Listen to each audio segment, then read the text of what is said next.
जयपुर नाम के शहर में मीना अपने ससुराल वालों के साथ रहती थी। उसे बहुत ही समृद्ध ससुराल मिला था, जिसकी तारीफ हर कोई करता था। मीनू के ससुराल वाले बहुत अच्छे थे। सब कुछ अच्छा चल रहा था, लेकिन एक दिन मीना की सास बाजार से लौट रही होती है, तो इत्तेफाक से उसको अपनी पुरानी सहेली कमला मिलती है। क्या माला, अपने बेटी की शादी कर दी और मुझे बुलाए तक नहीं? फोटो देखी मैंने, मानना पड़ेगा अपने स्टेटस के हिसाब से शादी बड़ी धूमधाम से की है तुमने। जितना लोगों ने सोचा उससे अच्छी शादी करवाई तूने अपने बेटे की। सभी बोलते थे क्या सजावट, क्या खातिरदारी, देखते ही बनता था। अरे भैया, अचानक ही रिश्ता पक्का हुआ। हमें ज़्यादा समय ही नहीं मिला। कई सारे मेहमानों को कार्ड देना ही रह गया।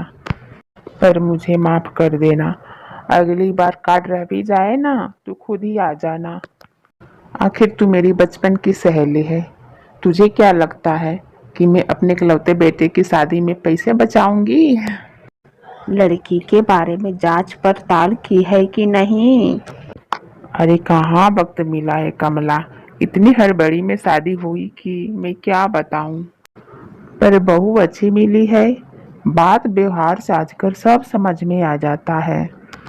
अब वैसे भी आजकल हमारे जैसे लड़कियां मिलना तो आसान नहीं है। सबके बॉयफ्रेंड गर्लफ्रेंड तो रहते ही है शादी के पहले। बस बात पीछे ही छोड़कर आए तो अच्छा है। इतना ओपन माइंडेड तो आजकल रहना ही पड़ता है। और इतना देखते फिरेंगे तो फिर हो गई शादी। वैसे मीना है बहुत खूबसूरत।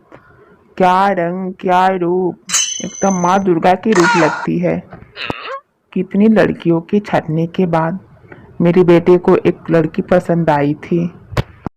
फिर मैंने भी हफ्ते भर में शादी की तैयारियां करके शादी कर दी। अब क्या बताऊं, आजकल के बच्चे को ना कब मन बदल जाए, इसलिए हड़बड़ी में शादी कर दी और तुझे बुलाना भूल गई। अच्छे घर आ गई तेरी बहू, मानना पड़ेगा। पर मुझे ना कुछ और ही लग रहा था कि कहीं तेरी बहू कुछ कह तो नहीं दिया, इसीलिए तू मुझे ना बुला रही हो। अरे वो बेचारी क्यों मना करेगी तुझे बुलाने के लिए? वो भी कहाँ जानती है तुझे। जब तुम लोग उसके घर रिश्ता ले गई थी ना, उससे पहले मेरे घर आई थी उसकी रिश्ता, पर मेरी बेटी ने माना कर दिया। यूं तो दोनों बचपन के दोस्त हैं, पर लड़की जरा नाटी लगी थी, इसलिए मैंने मना कर दिया। हाँ, पर तेरे बेटे के साथ उसकी जोड़ी ठीक लगेगी। तेरे बेटे तो भी नाटा है ना। कमला की बात सुनकर सरला को कुछ ठीक नहीं लगता।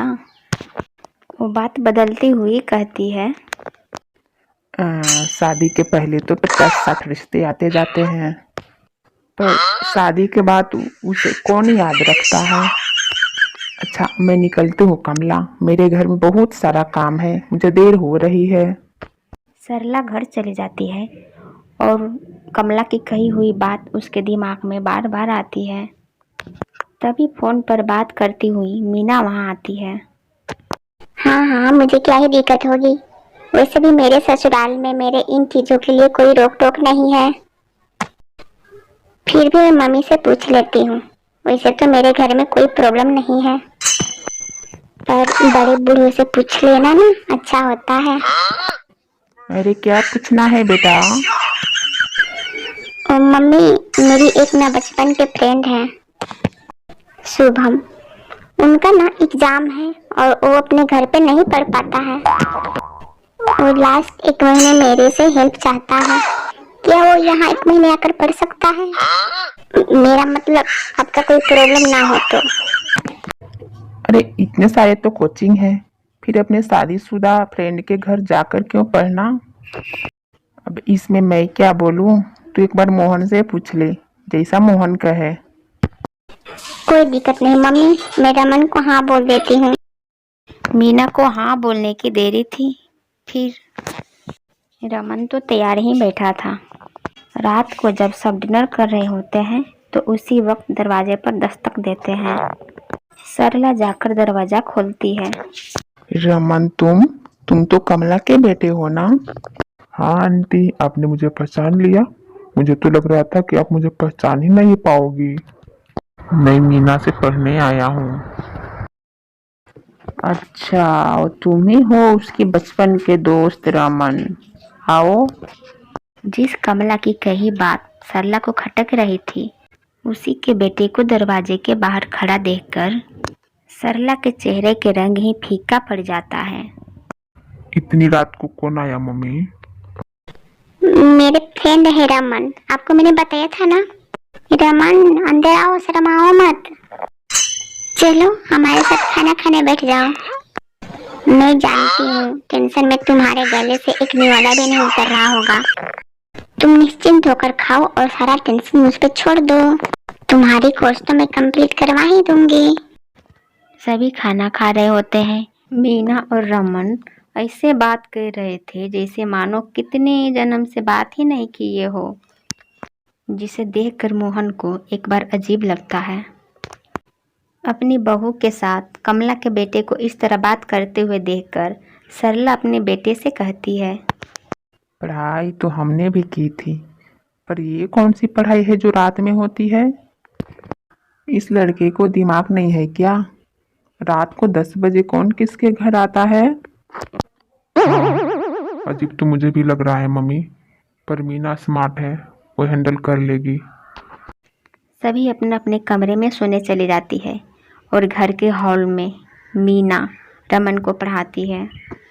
12 बजे रमन अपने घर चला जाता है और अगली सुबह मीना अपने घर की काम हड़बड़ी में कर रही थी। क्या बात है मीना, तुम इतनी हड़बड़ी में क्यों हो?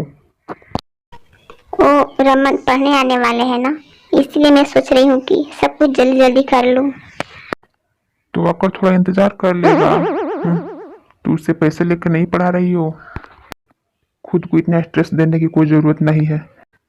वैसे भी कोई घनिष्ठ मित्र नहीं है तुम्हारा, क्योंकि तुम्हारे बचपन के मित्र के बारे में तो मुझे कल ही पता चला।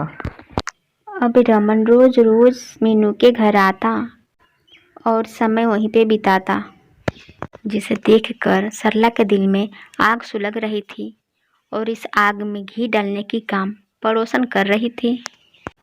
एक दिन पड़ोसन रामा सरला के घर आती है। ये कौन लड़का इतनी रात को आया जाया करता है? सरला तेरा रिश्तेदार तो नहीं है?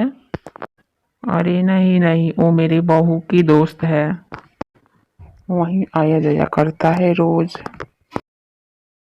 लोग बातें बनाने लगे हैं सरला। जवान बहू है घर में, थोड़ी तो लगाम कस। ऐसी कौन सी पढ़ाई है कि जो फोन पर नहीं हो सकती? तेरे बेटे को नई नई शादियां हुई है, कहीं पुराना प्यार पढ़ाई की आड़ में अंगड़ाइयां तो नहीं ले रही हो? जरा ध्यान रख बहू पर। रमा की बात सुनकर सरला के साथ साथ मोहन को भी दाल में कुछ काला लगने लगता है और फिर सरला रमा की बात कही हुई मोहन को बता देती है। तो पढ़ाई के पीछे ये सब साजिश चल रही है। मीना की अगर रमन पसंद था तो उसी से शादी करती ना। अगर नहीं करनी थी शादी तो कंवारी रह जाती। मुझे हाँ करने की क्या जरूरत थी उसको? अब क्या बताए बेटा, हम भी तो जांच पड़ताल की नहीं। मुझे तो कुछ सही नहीं लग रही है। आसपास वाले बातें बनाने लगे हैं, थोड़ा नजर रखने की जरूरत है। देखे तो क्या बात करती है उनसे। कल कुछ हो जाएगी तो कमला तो पल्ला झाड़ लेगी और बदनामी होगी हम सबको। माँ, इन दोनों को अकेले में समय देते हैं, सब सच खुद न खुद सामने आ जाएगा। कल मैं तुम्हें मंदिर जाने के बहाने ले जाऊंगा, फिर रमन आएगा तो हम दोनों छुप कर देखेंगे इन दोनों के बीच है क्या। प्लान के मुताबिक सरला और मोहन दोनों घर से निकल जाती है और फिर रमन को आने के बाद वो दोनों वापस आ जाती है। फिर रमन जैसे ही उनके घर आते हैं तो दोनों माँ बेटे खिड़की के बगल में खड़ा होकर के कान लगाकर दोनों की बातें सुनने लगते हैं। मीना, तुम कुछ भी करो, पर इस बार ऐसा पढ़ाओ कि मेरा एग्जाम क्लियर हो जाए, कहीं मेरा शादी फाइनल ना हो जाए। कुछ करो यार। अब मैं क्या करूं? मेरी भी तो शादी हो चुकी है। इससे पहले तुम्हारी शादी रुकवाने के लिए ही मैं तुम्हारे घर रिश्ता भेजा था कि लड़के वालों की लगे कि तुम्हारा मेरे साथ अफेयर है और तुम्हारी शादी टूट जाए। पर मैं ये ड्रामा अब नहीं कर सकती। अब तुम ये सब छोड़ो और पढ़ाई पर ध्यान दो ना। जैसे ही नौकरी लगे तुम खुद मैरिज कर लेना, फिर कमला आंटी को देख लेंगे। मीना और रमन की बातें सुनकर मोहन और सरला की आंखें शर्म से झुक जाती है। किसी ने सही कहा था, कोई किसी पर शक नहीं करता, पर ये दुनिया शक करने पर मजबूर करती है। हमसे बहुत बड़ी गलती हो गई है बेटा, जो अपने इतनी पवित्र बहू पर शक किया। मोहन सीधा अंदर जाता है और मीना को गले लगा लेता है।